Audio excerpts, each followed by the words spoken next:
ओम शांति। 24 मार्च 2023। बाबा के महावाक्य। मीठे बच्चे, तुम रूहानी सोशल वर्कर हो। तुम्हें इस दुनिया को सुख, शांति और पवित्रता से संपन्न बनाने के लिए अपना तन, मन, धन सफल करना है। प्रश्न: माया पर जीत पाने के लिए तुम बच्चों के पास कौन सा हथियार है? उस हथियार को यूज करने की विधि क्या है? उत्तर: माया पर जीत पाने के लिए तुम्हारे पास स्वदर्शन चक्र है। यह कोई स्थूल हथियार नहीं है, लेकिन मन से मन मनाभव हो जाओ। हम सोहम के मंत्र को याद करो, तो इस विधि से माया का गला कट जाएगा। तुम माया जीत बन चक्रवर्ती राजा बन जाएंगे। गीत: इस पाप की दुनिया से कहीं और ले चल। ओम शांति। तुम ब्रह्मा मुख वंशावली ब्राह्मण ही जानते हो कि यह कलयुगी पाप की दुनिया है और सतयुग जरूर पुण्य की दुनिया है। बच्चों को समझाया गया है, जो मनुष्य पुण्यात्माएं होते हैं उनको अच्छा जन्म मिलता है, पापात्मा को बुरा जन्म मिलता है। अब यह तो है ही पापात्माओं की दुनिया। यह ज्ञान तुम बच्चों की बुद्धि में है। शांति धाम को ही परम धाम कहा जाता है। यह है दुख धाम। भारत सतयुग में सुख धाम था। अब हमको शांति धाम जाना है, फिर सुख धाम में आना है। सुख धाम में पवित्रता, सुख, शांति तीनों ही हैं। इस दुख धाम में है अपवित्रता, दुख, अशांति। यह तीन चीजें समझ लेनी चाहिए। जब भारत में तीनों चीजें हैं, तब सुख धाम कहा जाता है। अब तुम तन, मन, धन सब कुछ बाप पर बलि चढ़ाते हो। तन, मन, धन से तुम भारत की सेवा करते हो। तन से भी सेवा की जाती है ना। सोशल वर्कर तन की सेवा करते हैं, कोई धन की सेवा करते हैं, बाकी मन की सेवा इस दुनिया में कोई जानते नहीं। मन मनाभव का अर्थ ही बाप आकर समझाते हैं। मुझ परमपिता परमात्मा को याद करो, जिससे तुमको सुख का वर्षा लेने का है। मन मनाभव यानी सबकी बुद्धि बाप के साथ लगी रहे। ऐसा दूसरा कोई मनुष्य है नहीं जो कह सके। तो और सभी सेवा करते हैं, परंतु मन से कोई भी कर नहीं सकते। मनुष्य कहते हैं, मन शांत कैसे हो? अब मन और बुद्धि है आत्मा का ऑर्गन्स, और यह कर्मेंद्रियां शरीर के ऑर्गन्स हैं। तो बाप बैठ समझाते हैं, स्वदर्शन चक्र को याद करो, अपने बाप और सुखधाम को याद करो, इस दुखधाम को भूल जाओ। यह हुई मन की सेवा। जो जो करेंगे वही माया पर जीत पाएंगे। माया का सिर कट जाएगा। ऐसे नहीं, स्वदर्शन चक्र से कोई मनुष्य का सिर काटा जाता है। देवताओं के ऐसे अलंकार होते नहीं जिसमें कोई पाप हो। मनुष्य समझते हैं श्री कृष्ण ने स्वदर्शन चक्र से गला काटा था। यह तो पाप का काम हो गया। देवताएं ऐसा काम कर ना सके। स्वदर्शन चक्र कोई का सिर काटने के लिए नहीं है। यह है माया पर जीत पाने का। स्वदर्शन चक्र फिराने से हम देवता बनते हैं, माया पर जीत पा लेते हैं। इस स्वदर्शन चक्र से ही तुम माया पर जीत पाते हो। यह तुम्हारा हथियार है, शंख है बजाने के लिए। नॉलेज मिली हुई है ना। सिखलाते हैं स्वदर्शन चक्र कैसे फिराओ, तो फिर तुम चक्रवर्ती राजा बन जाएंगे। अब हम शांति धाम जा रहे हैं, फिर सुखधाम आएंगे। यह बाप ने सिखलाया है। स्वदर्शन चक्रधारी बाप के सिवाय कोई बना ना सके। अब तुम ईश्वर की वंशावली हो, फिर बनेंगे विष्णु की वंशावली। स्वदर्शन चक्र का अलंकार भी विष्णु को दिया हुआ है। तुम हो पुरुषार्थी। तुम जानते हो स्वदर्शन चक्र फिराने से हम देवता बनते हैं। इसी स्वदर्शन चक्र से ही तुम मायाजीत बनते हो। यह तुम्हारा हथियार है, शंख है बजाने के लिए। नॉलेज मिली हुई है ना, सिखलाते हैं स्वदर्शन चक्र कैसे फिराओ, तो फिर तुम चक्रवर्ती राजा बन जाएंगे। अब हम शांति धाम जा रहे हैं, फिर सुखधाम में आएंगे। यह बाप ने सिखलाया है। स्वदर्शन चक्रधारी बाप के सिवाय कोई बना ना सके। अब तुम ईश्वर की वंशावली हो, फिर बनेंगे विष्णु की वंशावली। स्वदर्शन चक्र फिराने से हम विष्णु कुल में जाएंगे। यह तो बहुत सहज है कोई को समझाना। शांति धाम को याद करो, जो बाप का घर है, जहां से आत्माएं आती हैं। अभी तो नरक है, अब जाना है स्वर्ग में। बाप को याद करने से सब विकर्म विनाश होंगे, परंतु बाप से पूरा योग नहीं है तो धारणा नहीं होती, फिर कोई को समझा नहीं सकते। तुम ब्रह्मा मुख वंशावली ब्रह्मा कुमार कुमारिया हो। जो पवित्र रहते हैं वही बीके हैं, जो पवित्र नहीं रह सकते हैं वह ब्रह्मा मुख वंशावली शिव बाबा का पोत्रा कहला नहीं सकते। क्रोध लोभ की बात अलग है, परंतु पवित्र रह न सके तो उनको ब्राह्मण कहना भी रॉन्ग है। वह ब्राह्मण कुल का है नहीं, जिसमें विकार है या विकार में जाते हैं।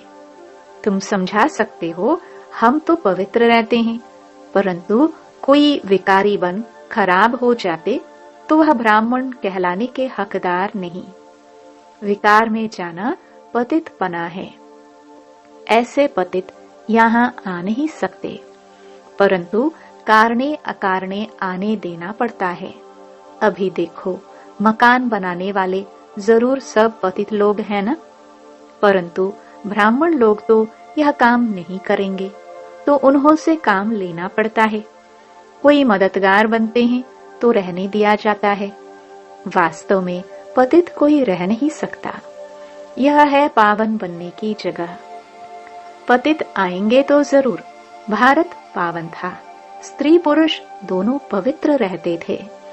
लक्ष्मी नारायण स्त्री पुरुष दोनों संपूर्ण निर्विकारी थे ना। हम खुद उन्हों की महिमा करते हैं। तुम हो अब संगम युगी। संगम युग पर बाप आकर पतित से पावन बनाते हैं।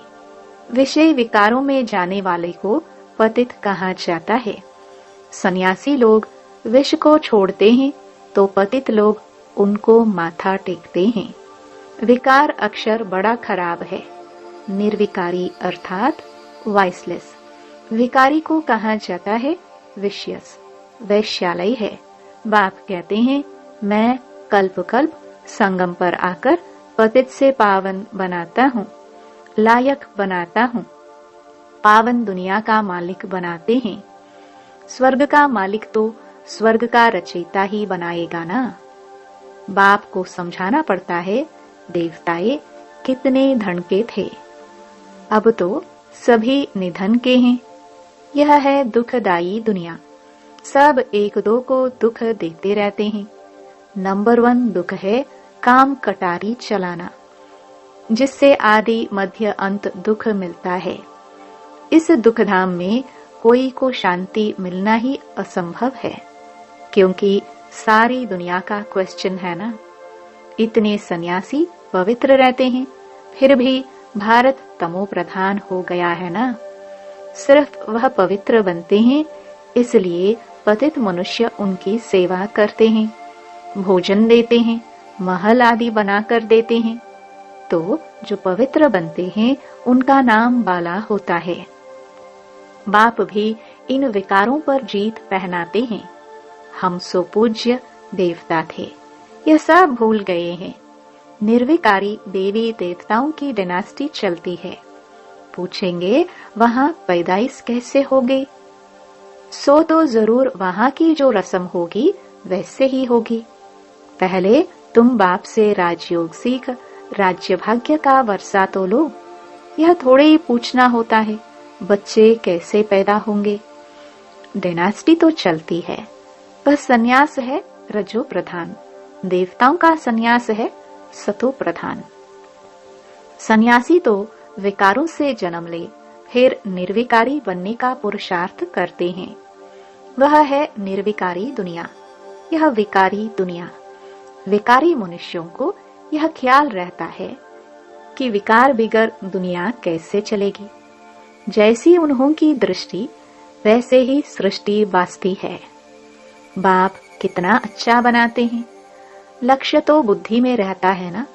भगवान हमको आप समान भगवती भगवान बनाते हैं तो गोया मास्टर भगवान हो गए, फिर देवता बनना है। मास्टर भगवान बन बाप के घर जाना है।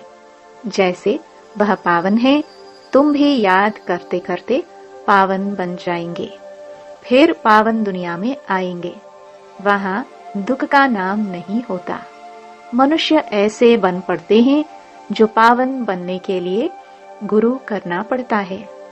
आजकल तो विकारी पतित को भी गुरु कर लेते हैं। गृहस्थी पतित गुरु क्या पावन बनाएंगे, कुछ भी समझ नहीं है। बाप को जानते ही नहीं। यह है ऑर्फन्स की दुनिया। सतयुग है धनी की दुनिया, क्योंकि देवी देवता धर्म तो धनी ने स्थापन किया। जब धनी के बने तब धन के हो। अब तुम गॉडली स्टूडेंट्स हो। भगवान वाच एक अर्जुन प्रति तो नहीं था, संजय भी था, तो अब तुमको बाप की श्रीमत पर चलना है। बाप कहते हैं श्रेष्ठ बनो। इस ड्रामा को भी समझना है।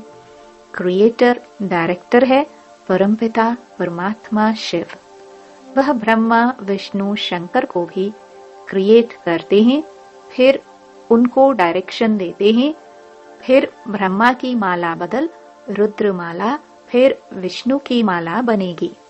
बाप कहते हैं सिर्फ मुझ बाप को याद करो और स्वर्ग को याद करो तो ऐसे लक्ष्मी नारायण बन जाएंगे।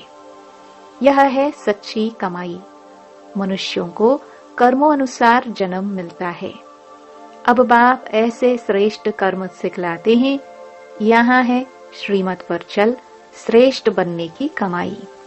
बाकी तो सभी मिट्टी में मिल जाना है। देह अभिमान भी छोड़ना है। हम बाप के बने हैं, जाते हैं बाप के पास।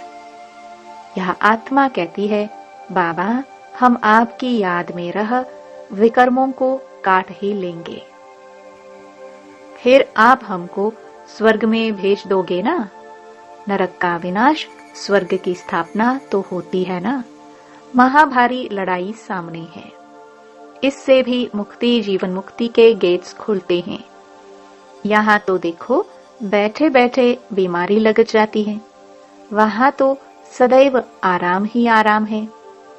यह दुख धाम है ना, इसलिए पुरुषार्थ किया जाता है सुख धाम के लिए। वहां माया है नहीं, देह अभिमान होता नहीं। समझते हैं हम आत्मा हैं। यह शरीर अब बूढ़ा हुआ है, दूसरा लेना है।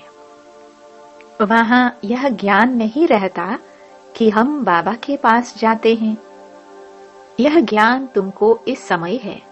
हमको वापस जाना है बाबा के पास, फिर बाबा स्वर्ग में भेज देंगे। शरीर निर्वाह अर्थ कर्म भी करते रहो। तुम कितना आज्ञाकारी वफादार रहेंगे उतना उन्नति होगी। श्रीमत से श्रेष्ठ बनना है। सपूत बच्चों का काम है बाप से पूरा वर्षा लेना। अभी लेंगे तो कल्प कल्पांतर लेते रहेंगे। अभी नहीं लिया तो कल्प कल्पांतर वर्षा ले नहीं सकेंगे। तुम बच्चों के आगे सारी दुनिया कंगाल है। सभी मिट्टी में मिल जाएंगे, देवाला मार देंगे। तुम सच्ची कमाई करते हो सचखंड के लिए। बाप कहते हैं, तुमको मेरे घर आना है, इसलिए उस घर को याद करो। घर का मालिक ही बताते हैं, तुम हमारे घर के मालिक थे। अब फिर घर को याद करो। ड्रामा पूरा होता है। कितना सहज है। अच्छा, मीठे मीठे सिखिलदे बच्चों प्रति माता पिता बाप दादा का याद प्यार और गुड मॉर्निंग। रूहानी बाप की रूहानी बच्चों को नमस्ते। धारणा के लिए मुख्य सार।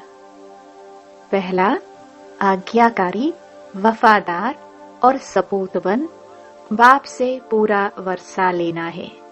श्रीमत पर श्रेष्ठ कर्म कर सच्ची कमाई करनी है। दूसरा, संपूर्ण निर्विकारी बन सच्चा ब्राह्मण बनना है। पावन बन स्वयं को पावन दुनिया के लायक बनाना है। वरदान, एक बाप को अपना संसार बनाकर सदा हंसने, गाने और उड़ने वाले प्रसन्नचित्त भव। कहा जाता है, दृष्टि से सृष्टि बदल जाती है, तो आपकी रूहानी दृष्टि से सृष्टि बदल गई। अभी आपके लिए बाप ही संसार है। पहले के संसार और अभी के संस्कार में फर्क हो गया। पहले संसार में बुद्धि भटकती थी, अभी बाप ही संसार हो गया तो बुद्धि का भटकना बंद हो गया। बेहद की प्राप्तियां कराने वाला बाप मिल गया तो और क्या चाहिए। इसलिए हंसते गाते उड़ते सदा प्रसन्नचित्त रहो। माया रुलाए तो भी रोना नहीं। स्लोगन, दिल साफ हो तो मुराद हासिल होती रहेगी। सर्व प्राप्तियां स्वतः आपके सामने आएंगी। ओम शांति।